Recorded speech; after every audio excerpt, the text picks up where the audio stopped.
미국의 한 심리학자가 재미있는 실험을 했습니다. 어떤 동네에 한 구역을 정해놓고 그 동네에 있는 그 구역의 집 앞에 매일같이 $100를 놓고 사라지는 거예요. 그리고 나서 그 결과를 관찰하기로 했습니다. 실험 첫날 사람들은 자신의 집 앞에 놓여져 있는 $100, 그 $100를 놓고 가는 사람을 보면서 와, 저 사람 미친 사람 아닐까 의아해하면서도 자신의 집 앞에 놓여 있는 $100를 가져갔다고 그래요. 사흘이 지나자 그 동네는 집 앞에 $100씩 놓고 사라지는 그 사람의 이야기로 동네가 떠들썩했습니다. 둘째 주쯤 되자 그 사람이 오는 시간에 맞춰서 현관 앞에서 그 사람을 기다리는 사람들이 생겨나기 시작했고, 셋째 주쯤 지나자 돈을 받는 것을 이상해하지 않았습니다. 넷째 주가 되었을 때 사람들은 자신들의 집 앞에 놓여진 그 $100를 너무도 당연한 것처럼, 마치 자신의 돈인 것처럼 집어갔다고 그래요.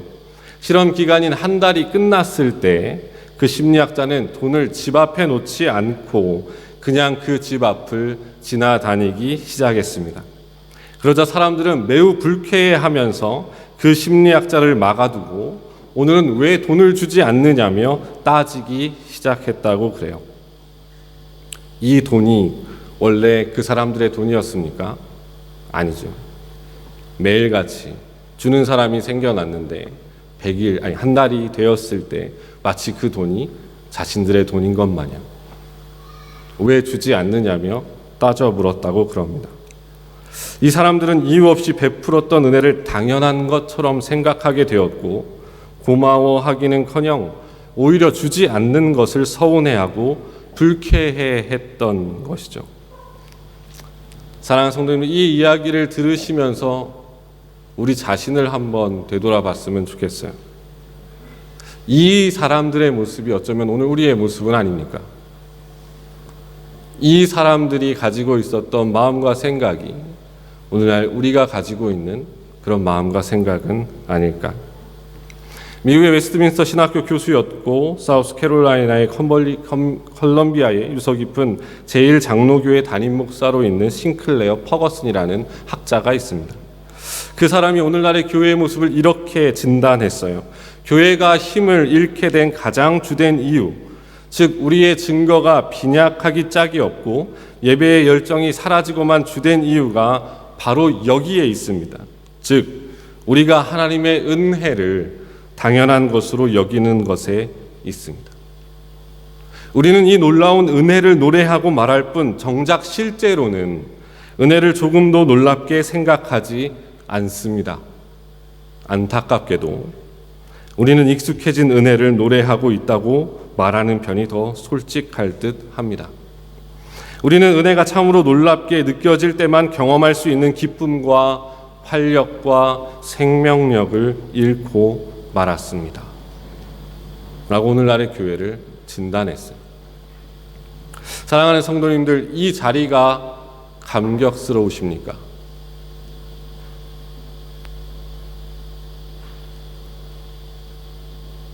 이 자리가 정말 놀라우십니까?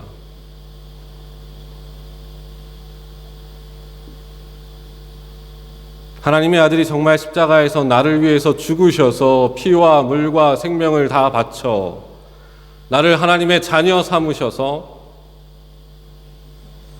나 같은 죄인을 하나님을 예배케 하신 그 자리가 정말 놀라우십니까? 아니면 어쩌면 주일이 되었으니까, 예배가 있으니까, 항상 갔었으니까, 내가 맡은 직분이 있으니까, 내가 해야 할 일이 있으니까 오신 자리에 지나지 않으십니까? 우리가 이 자리에 앉아 있는 것도 하나님의 은혜입니다. 그것이 믿어지십니까? 우리가 이 자리에 있다는 것 자체가 하나님께서 우리에게 베푸신 그 어떠한 기적보다도 더 큰 기적입니다.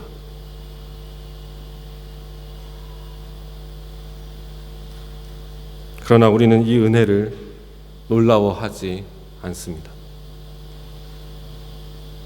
그러나 우리는 이 은혜를 신기해하지 않습니다. 감격하지 않습니다. 감사하지 않습니다. 어느 순간 익숙해졌습니다. 마치 내 집 앞에 $100를 놓고 사라지는 사람처럼 그 은혜가 너무나 익숙해져 버리신 건 아닙니까? 하나님의 은혜를 놀라워한다고 하는 것은 영적으로 건강하다는 증거입니다. 이것은 우리가 복음을 얼마나 확고하고도 실속 있게 이해하고 있는지, 그리고 우리가 예수님과 얼마나 친밀한 관계를 맺고 있는지를 보여주는 리트머스 역할을 하는 시험지와도 같습니다. 성장하는 신자는 하나님의 은혜를 감사하고 놀라하며 그 은혜를 경탄해 마지 않습니다. 사랑하는 성도님들, 다시 하나님의 은혜를 회복하십시오. 다시 하나님의 은혜를 깨달으십시오. 다시 하나님의 은혜의 깊이가 얼마인지, 넓이가 얼마인지, 그 사랑의 크기가 얼마인지를 다시 깨달아 하십시오. 그리고 이 예배의 자리에서 그 하나님의 은혜를 다시 확증하고 회복하고 돌아가는 이 시간이 되시길 주님의 이름으로 축원을 드립니다. 우리가 생각해 보아야 할 첫 번째가 이 단어입니다. 은혜. 은혜라는 단어 좋아하시죠? 은혜라고 하는 단어 많이 쓰시죠? 사람 이름도 은혜, 우리 교회 이름도 그레이스. 은혜라는 이름은 어느 날, 어느 시간, 어느 사람에게나 누구에게나 좋은 단어, 좋은 이미지를 갖고 있습니다. 은혜란 무슨 뜻일까요? 네이버 단어 사전 치면 이렇게 나와 있습니다. 은혜란 사랑으로 베풀어주는 신세나 혜택, 이렇게 되어 있습니다. 성경에서는 이 은혜라는 단어가 조금 더 깊이 들어갑니다. 하나님과 관련돼서 사용지어지면 구약에서는 은혜라고 하는 히브리어가 3가지가 나오는데, 하나는 헨이라고 하는 히브리어가 나옵니다. 이 헨이라는 단어는 하나님께서 경건하고 세상의 무거운 짐을 지고 걸어가면 고생하는 자들에게 베푸시는 호의를 의미하고, 라마밈이라는 히브리어가 있는데 이것은 특히 하나님께서 값없이 죄를 용서해 주시는 것, 죄를 사해 주시는 것, 그것을 의미하고, 우리가 잘 아는 단어인 헤세드라고 하는 단어는 하나님의 본질로서 의를 배제하지 않는 사랑, 무조건적인 사랑, 조건이 없는 사랑을 의미할 때 헤세드라는 단어를 씁니다. 신약 성경에 오면 구약의 이 3가지의 단어가 하나의 단어로 합쳐져서 사용되는데 그것을 카리스라고 얘기합니다. 헬라어 카리스라고 하는 단어는 구원과 직접적으로 연결되어서 나오는데, 특히 하나님께서 은혜를 베푸셨다라고 이야기할 땐 하나님께서 한 신자, 한 사람을 택하셔서, 창세전에 택하셔서 그 사람을 거듭나게 하시고 그 사람의 평생을 이끄시고 그 사람이 죽어서 하나님의 나라를 갔을 때 그 하나님과 영원히 살게 되는 영화의 단계에 이를 때까지 그 모든 과정을 가리켜서 카리스라고 얘기합니다. 그러니까 신자의 삶, 성도의 삶을 한 단어로 요약하면 은혜밖에 없어요. 은혜로 하나님이 우리를 선택하셨고, 은혜로 하나님이 우리를 거듭나게 하셨으며, 그 은혜로 우리로 하여금 살아가게 하셨고, 그 은혜로 다시 우리가 하나님 나라에 들어가게 하시며 그곳에서 영생을 누리게 하신다. 한 사람의 구원의 모든 과정을 통틀어서 신약 성경은 카리스라 말합니다. 은혜라. 성경에서 말하는 은혜라고 하는 것은 하나님이 자발적으로 주도하시고 편만하고 풍성하고 한 사람의 모든 순간에 개입하셔서 그 하나님께서 주도적으로 값없이 베푸시는 호의를 가리킵니다. 구원까지 포함해서 말이죠. 그러기에 사랑하는 성도님들, 꼭 잊지 마셔야 될 것이 무엇이냐면, 우리가 하나님의 은혜로 구원받았다는 말은 여전히 하나님의 은혜가 우리의 삶 속에도 영향을 끼치고 있다입니다.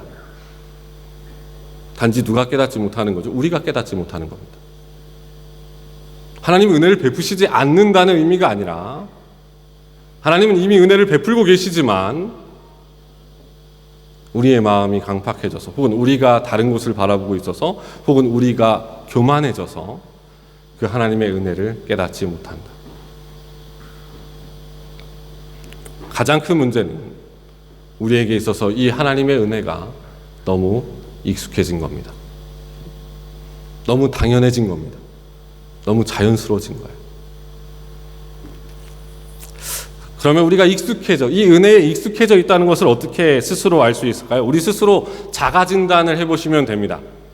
저도 마찬가지고 여러분도 마찬가지고 한번 제가 들려드리는 이 자가진단 키트에 우리 자신을 한번 넣어보세요. 두 가지의 질문을 스스로 던져보면 됩니다. 첫 번째 질문은 무엇이냐면, 지금 나를 속박하고 있는 것이 무엇인가입니다. 지금 나를 속박하고 있는 것. 왜 그런지 아십니까? 하나님의 은혜는 나를 속박하고 있는 것으로부터 우리를 자유케 합니다.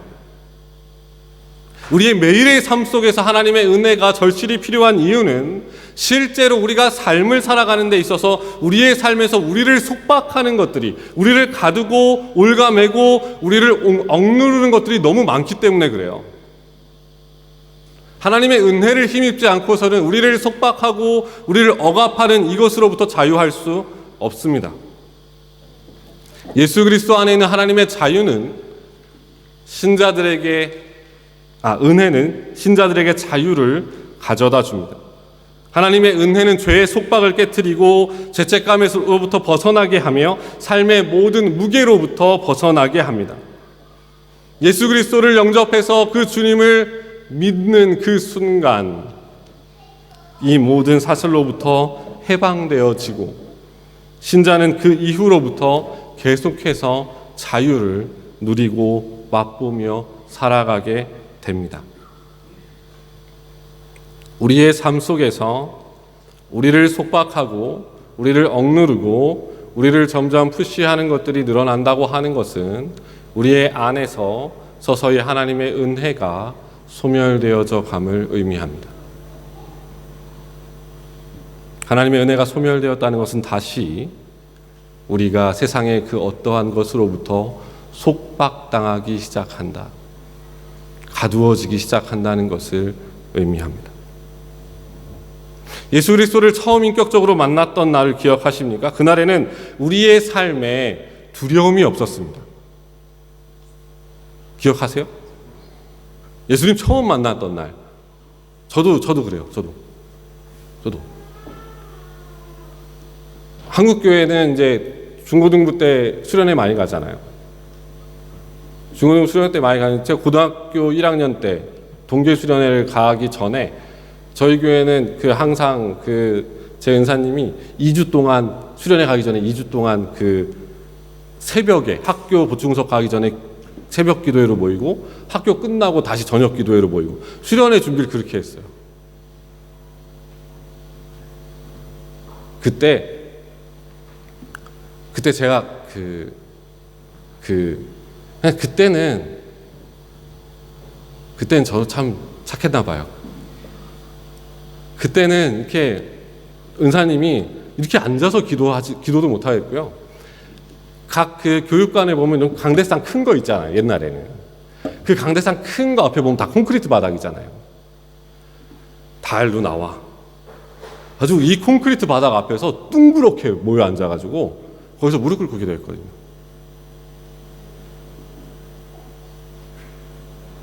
거기서 주님 만났어요. 그 콘크리트 바닥에서, 그 겨울에, 그 차디찬 바닥에 2시간, 3시간 펑펑 울면서 콘크리트 바닥 뒹굴뒹굴 거리면서,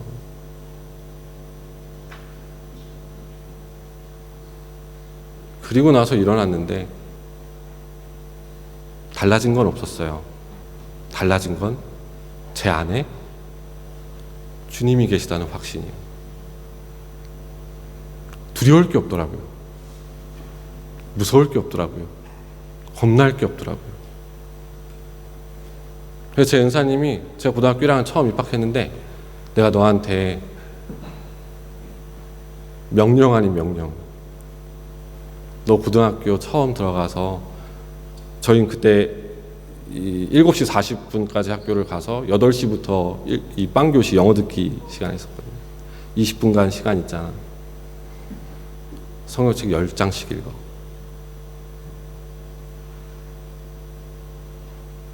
저 그래서 진짜 책가방에 성경책 넣고요. 고등학교 1학년 생판 모르는 애들 앞에서 성경책 10장씩 읽었어요. 고등학교 1학년, 2학년, 3학년. 애들이 야, 쟤 미친 거. 야, 수능 공부도 안 한. 야, 왜 저기 성경책 보고 있어? 그랬던 애들이 나중에 저를 찾아와서 신앙 상담을 하기 시작했어요. 애들이 저한테 뭐라고 하든, 애들이 날 어떤 눈으로 보든, 애들이 나한테 뭐 아무 상관이 없었어요. 왜? 제 안엔 주님 만났다는 그 기쁨이 있었어요. 주님 만났다는 그 감격이 있었어요. 세상에 뭐가 두려울 게 있어? 정말 부끄러운 고백인데요. 저 중학교 2학년 때까지 대인기피증이 있었어요. 지금도 무대에 서는 거 별로 안 좋아해요. 근데 중학교 2학년 때는 진짜 길거리에서 사람이 오면 옆 건물로 도망갔어요. 그 사람 피하려고. 저 그렇게 살았어요. 그러던 인생에 예수님 찾아오셔서 저를 사로잡았을 그때 두려울 게 없더라고요. 겁날 게 없더라고요.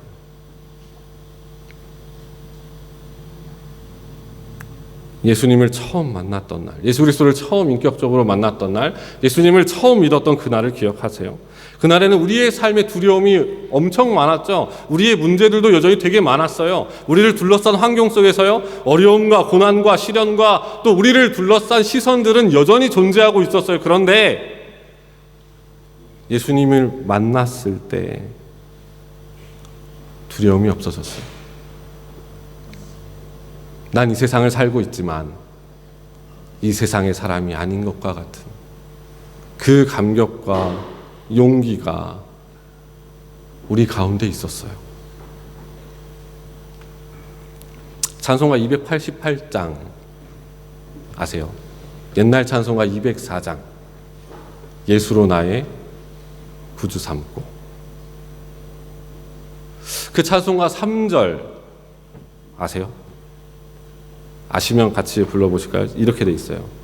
주 안에 기쁨 누림으로 마음의 풍랑이 잔잔하니 세상과 나는 간 곳 없고 구속한 주만 보이도다. 이것이 나의 간증이요 이것이 나의 찬송일세. 나 사는 동안 끊임없이 구주를 찬송하리로다. 세상과 나는 간 곳 없고 구속한 주만 보이도다. 이것이 그 누구의 간증도 아니고 이것이 나의 간증이고 이것이 나의 찬송이다. 사랑하는 성도님, 이 간증을 여전히 갖고 계세요? 이 간증 여전히 하고 계세요? 아니면 다시 세상의 것들이 보이기 시작하세요? 다시 세상의 염려들이 보이기 시작하세요? 우리 안에서 은혜가 사라질 때 우리는 그 안에서 회복했던 자유를 잃어가요. 사랑하는 성도들, 지금 우리를 속박하고 있는 것은 무엇일까요? 우리를 억누르고 있는 것은 무엇일까요? 돈일까요? 물질일까요? 자녀들일까요? 우리의 편안함과 안락함일까요? 어쩌면 우리가 드리는 이 예배와 기도와 헌신과 섬김의 자리조차도 어쩌면 타성과 익숙함에 젖어서 우리를 속박하고 있는 그런 것들로 여겨지는 것은 아닐까요? 사랑하는 성도님들, 은혜가 필요해요. 살아가서는 진짜 은혜가 필요합니다. 지금 우리에겐 하나님의 은혜가 간절히 필요한 때입니다. 우리에게 스스로 던져볼 수 있는 두 번째 질문은 오늘 본문에 있습니다. 히브리서 기자는 우리에게 이렇게 말씀해요. 그러므로 우리가 은혜를 받자. 이로 말미암아 경건함과 두려움으로 하나님을 기쁘시게 섬길 것이다. 28절에서 이렇게 말씀합니다. 하나님의 은혜가 우리를 어떻게 한다고 말씀하고 계십니까? 경건함과 두려움으로 하나님을 기쁘시게 섬기게 한다라고 이야기해요. 은혜가 작동하는 방향, 은혜가 역사하는 방향을 잘 보세요. 먼저 하나님을 섬기는 것, 하나님을 예배하는 것이 아니라 그것은 나중에 기록되고, 은혜가 먼저 작동하는 방향은 우리의 내면입니다. 우리의 마음이에요. 우리의 마음을 먼저 하나님을 향한 두려움과 경건함으로 새롭게 하셔서 그 마음을 가지고 하나님을 섬기도록, 예배하도록 이끌어가는 것이 하나님의 은혜입니다. 그것이 하나님의 은혜의 작동 방향이에요. 여기서 경건함과 두려움이라고 하는 것은 하나님으로부터 벌 받을까 봐. 우리 옛날에 그런 얘기 많이 하잖아요. 주일날 예배 안 나가면 내려가다 하늘에 벼락 떨어진다고. 그런 거 말고요. 그런 게 겁나서, 그런 게 두려워서 하나님을 예배한다는 의미가 아니라 하나님 앞에 섰을 때 제 앞에 서 있는 여러분들이 아니라 하나님 앞에 서 있는 나 자신을 발견했을 때 이 하나님과 나 사이에 메꿀 수 없는 이 놀라운 간격, 이 엄청난 차이, 이 질적인 차이 앞에 압도되는 거예요. 그래서 그 하나님의 영광의 빛에 엎드러질 수밖에 없는 상태, 그것을 의미해요. 그 비교조차 할 수 없는 그 하나님께서 보잘것없고 아무 공로 없는 우리에게 베푸신 은혜가 얼마나 큰지를 깨닫게 될 때 우리가 할 수 있는 건 엎드리는 것밖에 없는 거예요. 그 하나님 앞에 엎드리는 것, 경배하는 것.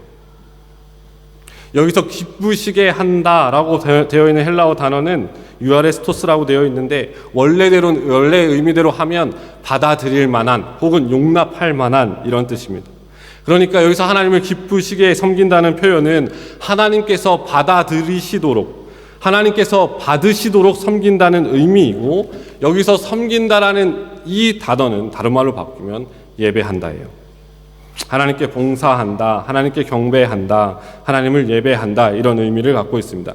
그러니까 하나님을 향한 거룩한 경외의 마음이 없는 예배, 하나님을 향한 거룩한 경외의 마음이 없는 섬김, 헌신, 봉사, 기타 등등은 하나님께서 받으실 만하지 않다는 겁니다. 결국 이 말을 종합하면 은혜는 우리로 하여금 하나님을 경건함과 두려움으로 예배하게 한다는 겁니다. 이 자리에서 우리가 하나님을 어떠한 마음으로 예배하고 있는지는 저는 모릅니다. 하나님과 여러분 사이에서만 아는 일입니다. 제가 이 자리에서 어떠한 마음을 가지고 하나님의 말씀을 대언하고 선포하는지도 오직 하나님만이 아실 일입니다. 앞에서 보시면 정장 입고 넥타이 매고 설교하니까 단정해 보일지 모르지만 하나님 보시기에 제 마음은 어떨지 모르죠. 이 자리에서 우리가 하나님을 어떻게 예배하는가가 우리의 지금의 은혜의 상태를 말해준다면 옆 사람이 나를 어떻게 보느냐가 우리의 예배를 보여주고 있는 것이 아니라 그 하나님이 우리를 어떠한 마음으로 우리가 하나님을 예배하는가를 보고 계시다고 하는 그 분명한 확신 속에서 하나님을 예배하고 경배해야 함을 우리에게 가르치는 겁니다. 여기에서 예배라고 하는 건 단순하게 우리의 공예배만을 의미하는 것이 아니라 우리의 삶의 전체에서 드려지는 삶의 예배도 포함되는 얘기입니다.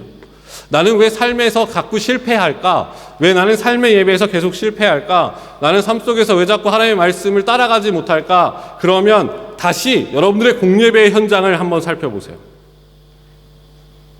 우리의 공예배와 우리의 삶의 예배는 동전의 양면과도 같습니다. 어느 한쪽이 망가져버리면 그 다른 한쪽도 온전할 수 없어요. 우리의 삶의 예배가 온전하게 드려지지 않았는데 갑자기 일주일에 한 번 와가지고 1시간 예배 드렸는데 내가 하나님 앞에 온 마음을 쏟았다. 죄송한 얘기지만 자기 감정일 수 있습니다. 우리는 삶의 예배와 우리의 공적인 예배가 서로 분리되지 않아요. 예배의 가장 핵심적인 요소입니다. 동전의 양면같이 붙어 있어요. 은혜라고 하는 것은 결코 예배를 귀찮아하지 않습니다. 하나님의 은혜란 결코 하나님을 경배하는 일에 소홀해지거나 자신의 기분에 따라서 하나님을 예배하지 않습니다. 하나님의 은혜는 예배 가운데 하나님께 집중하게 하고 하나님만을 고집하며 하나님만을 생각하게 합니다. 하나님의 은혜는 하나님 앞에서 우리가 얼마나 연약한지를 깨닫게 하고 그분 앞에서 그 하나님을 경배하고 찬양하는 일이 얼마나 영광스러운 일인지를 알게 합니다. 하나님의 은혜는 우리의 삶에 찾아오는 삶의 문제를 없애는 것이 아니라 삶의 문제들 가운데서 그 하나님을 보게 하고 그 하나님께 우리의 시선을 고정시키며 그 하나님을 의지하여 풍랑 가운데서도 영혼의 평안을 가져옵니다. 그래서 고린도후서 8장 9절에서 사도 바울이 이렇게 얘기해요. 하나님이 능히 모든 은혜를 너희에게 넘치게 하시다니 이는 너희로 모든 일에 항상 모든 것이 넉넉하여 모든 착한 일을 넘치게 하려 하심이라. 사랑하는 성도님들, 우리의 예배는 어떨까요? 우리의 지금의 하나님의 이 은혜가 우리로 하여금 하나님을 예배하게 하고 있습니까? 아니면 억지로 할 수 없으니까, 어쩔 수 없으니까, 벼락 맞을 것 같으니까 아무런 감격과 감사와 감동 없이 예배의 자리에 앉아있는 우리의 모습은 아닐까요? 은혜의 예배 가운데 새 은혜가 부어집니다. 은혜는 날마다 갱신되고 하나님 날마다 그 새 은혜를 우리 가운데 부어주세요. 은혜로 주를 예배할 수 있는 우리 모두가 되기를 또한 소망합니다. 마지막으로 우리는 하나님께서 그럼 은혜를 어떻게 주시는가를 같이 이야기하고 마치려고 그래요. 이걸 신학적인 용어로 은혜의 방편이라는 표현을 씁니다.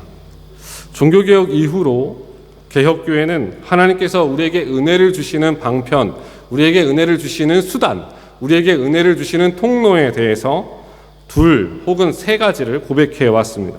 그러니까 하나님의 은혜는 아무렇게나 임하는 게 아니라는 거예요. 하나님의 은혜는 아무렇게나 주어지는 게 아니라는 겁니다.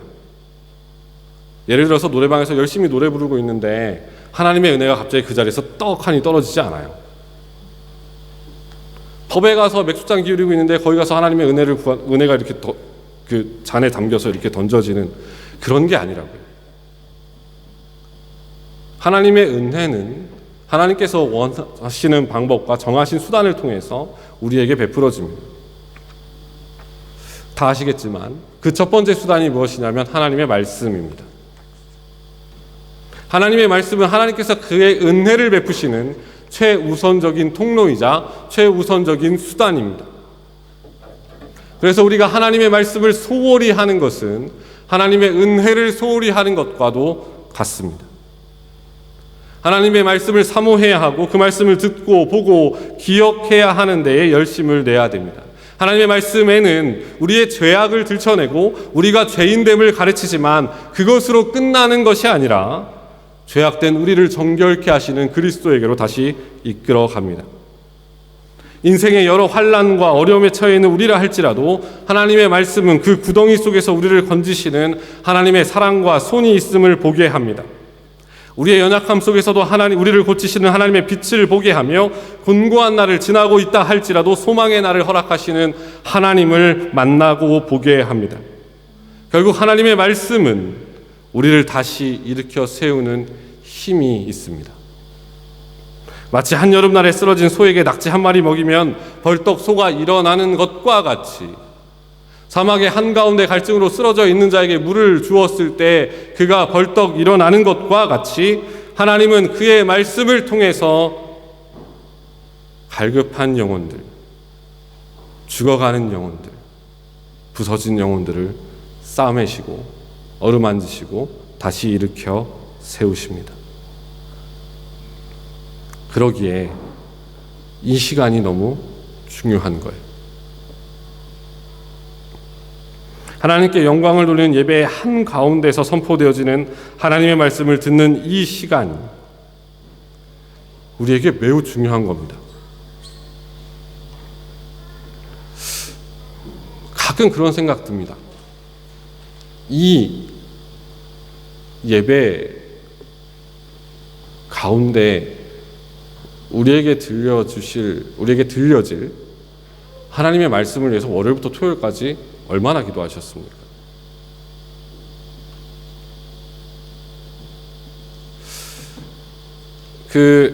고 오카누 목사님 쓰신 책을 봤는데 고 오카누 목사님이 설교 준비를 하실 때요, 주에 40시간 이하로 설교 준비를 하면 설교를 하시지 않으셨대요.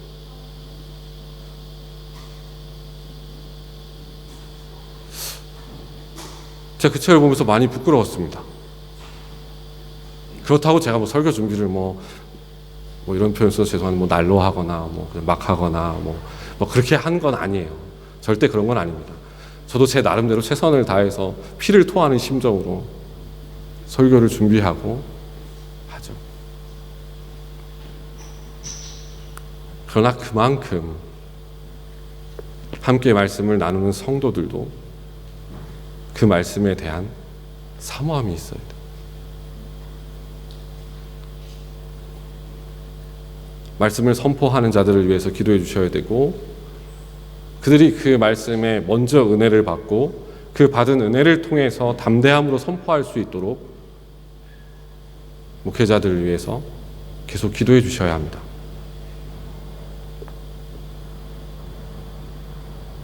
왜냐하면 목회자들은 죄송한 얘기지만 설교가 가장 주된 일이잖아요.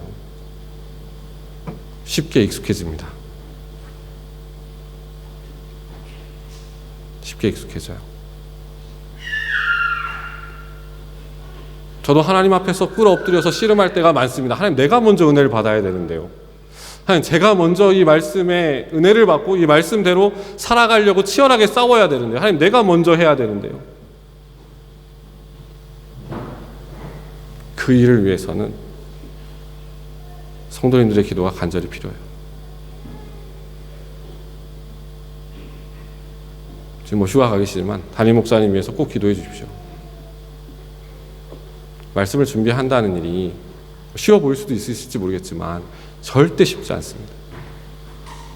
결코 쉽지 않아요. 그리고 꼭 주일 예배에 여러분들이 들으실 그 말씀을 기대하면서 함께 기도해 주셔야 돼요. 사모함으로, 하나님의 은혜를 사모하는 마음으로 함께 기도해 주셔야 합니다. 또 중요한 시간이 있습니다. 여러분들이 개인적으로 성경 읽는 시간이에요. 그게 아침이든 저녁이든 잠들기 직전이든 여러분들이 하나님의 말씀을 꾸준히 읽어 가셔야 돼요. 그런데 중요한 건 무엇이냐면 꼭 성경 읽으실 때 하나님의 도움을 구하시면서 읽으셔야 합니다. 성경 퀴즈대회에 나가시려고 성경 읽는 거 아니잖아요. 주일학교 학생들 지금 마가복음 열심히 읽고 있거든요. 성경 퀴즈대회 하니까 2월 말에. 우리 그거 하려고 성경 읽는 거 아니잖아요. 성령께서 비추시는, 조명하시는 은혜가 없으면 성경을 읽어도 깨닫지 못합니다. 그러기에 성경을 개인적으로 읽어가실 때 늘 하나님의 은혜를 구하셔야 돼요. 하나님의 도우심을 구하셔야 돼요. 성령께서 이걸 깨닫게 하시기를 기도하셔야 됩니다. 첫 번째 수단이 하나님의 말씀이에요. 두 번째 수단은 무엇이냐면 기도입니다. 기도예요. 하나님의 은혜는 기도를 통해서 우리에게 임합니다. 기도는 우리의 영혼의 호흡이자 우리의 영혼의 양분을 공급하는 것과 같습니다. 위기의 순간에 있는 자는 기도를 통해서 하나님의 도우심을 보고 평안한 자는 기도를 통해서 하나님의 인도하심을 봅니다. 그렇다고 기도는 내가 하고 싶은 대로 하는 것이 아니라 철저하게 하나님의 약속에 근거해서 하는 게 기도입니다. 하나님의 약속이 우리에게 약속하신 대로 그것을 신뢰하는 마음으로 그것을 따라서 기도하는 거예요. 그러기에 기도에는 두 가지가 필요한데, 하나는 간절함과 또 하나는 집중력입니다.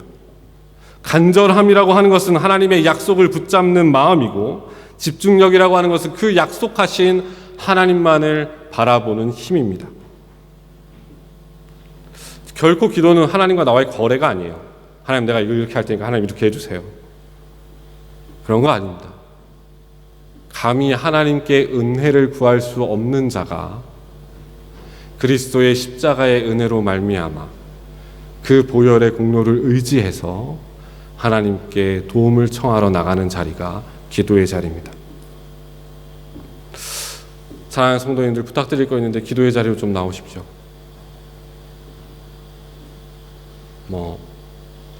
기도의 자리로 좀 나오세요. 제가 그레이스교회 처음 왔을 때 그래도 수요기도회 때 되게 많이 뵀거든요. 근데 요새 수요기도회 때는 잘 못 봬요. 물론 각자 가정에서 기도 많이 하고 계시겠지만, 하나님께서 함께 모여서 기도할 수 있는 자리를 베푸셨을 때 함께 모여서 하나님의 은혜를 구하고 간구하는 것이 마땅한 성도들의 본분이자 권리이자 특권입니다. 기도를 절대 짐이라고 생각하지 마십시오. 기도는 성도들의 능력입니다. 기도는 교회의 힘이자 교회의 검입니다. 기도하는 교회는 사단의 어떠한 유혹에도 흔들리지 않지만, 기도하지 않는 교회는 사단의 작은 유혹에도 쉽게 무너지는 법입니다.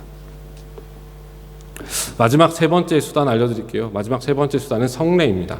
성례라는 말은 성찬과 세례를 합쳐서 성례라고 그래요. 우리는 성찬을 또 세례를 통해서 하나님의 은혜를 누립니다.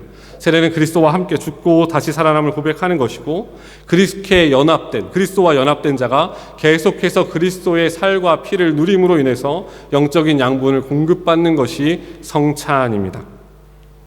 그렇기에 세례와 성찬은 우리가 눈으로 보는 하나님의 은혜이자 우리가 몸으로 부딪히는 하나님의 은혜입니다.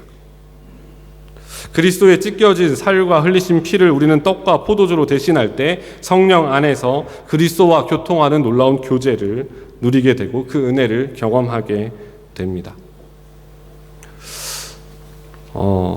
이 세 가지가 동시에 존재하는 자리가 예배 시간이에요. 이 세 가지가 동시에 거행되는 자리가 예배 시간입니다. 그래서 제가 아까도 말씀드렸다시피 예배 가운데 우리가 어떠한 마음으로 있는가를 살펴보시면 하나님의 은혜가, 우리가 하나님의 은혜 가운데 거하고 있는지 알아볼 수 있는 중요한 리트머스 시험지 같은 그런 척도가 됩니다.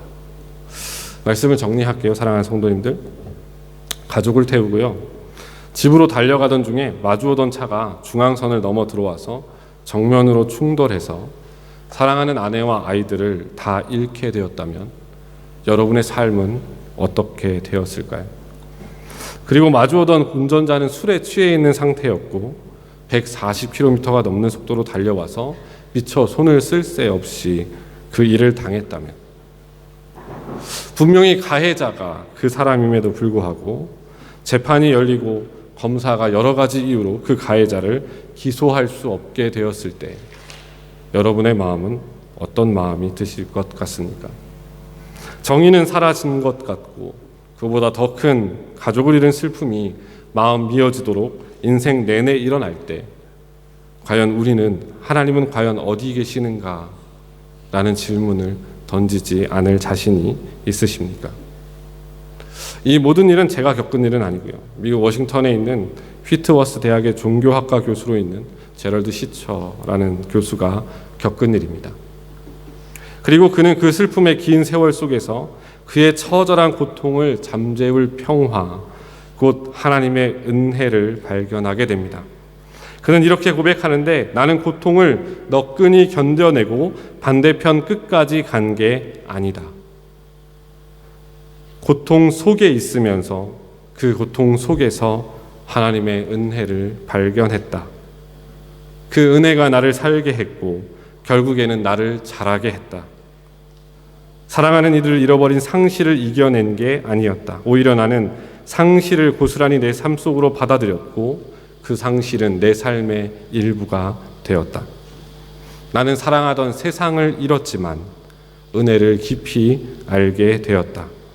나는 하나님의 은혜의 능력을 알게 되었고 또 그것을 얼마나 필요로 하는지도 알게 되었다. 그가 겪은 이 끔찍한 상실의 고통 속에서 하나님의 은혜를 발견하고 찾아가는 긴 여정을 책으로 냈는데 그 책의 영어 제목이 A Grace Disguised입니다. 위장된 은혜, 감추어진 은혜. 그런데 이 책이 한국어로도 번역되어 있어요. 그런데 이 책이 한국어 제목으로 어떻게 번역됐는지 아십니까? 하나님 앞에서 울다입니다. 하나님 앞에서 울다.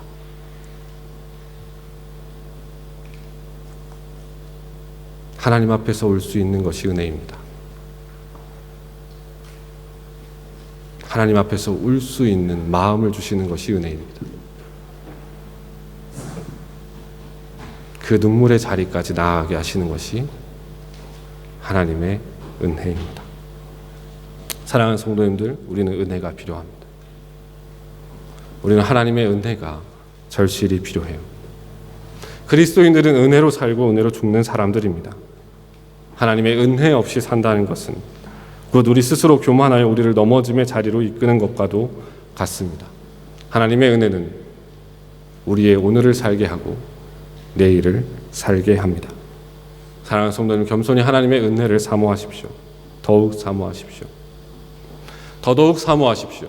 가지고 있는 힘과 능력과 돈과 재물과 부동산과 경험과 지혜를 의지하지 마시고 하나님의 은혜를 구하십시오. 그것이 우리를 살게 하는 힘이자 원천이자 근원입니다.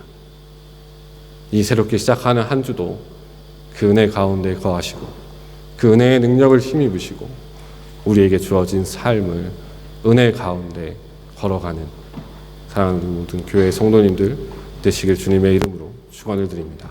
하나님의 은혜를 구합니다. 하나님의 은혜를 전심으로 구합니다. 여전히 교만한 마음, 높아진 마음 낮추시고 꺾으시고 세상의 것들, 나를 올가매는 것들에 눈을 향해 있던 내 눈을 다시 하나님의 보좌로 향하길 간절히 소망합니다.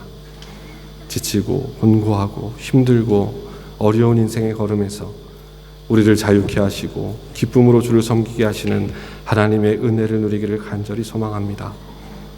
하나님, 말씀 가운데, 기도 가운데, 또 주를 찬양하고 높이는 가운데 하나님 한량없는 은혜를 베풀어 주시고 사랑하시는 성도님들 이 복된 한 주 하나님의 은혜로 충만하게 누리다 다시 기쁨으로 마주볼 수 있도록 주께서 함께하여 주옵소서. 감사드리며 주님 이름으로 기도드립니다. 아멘.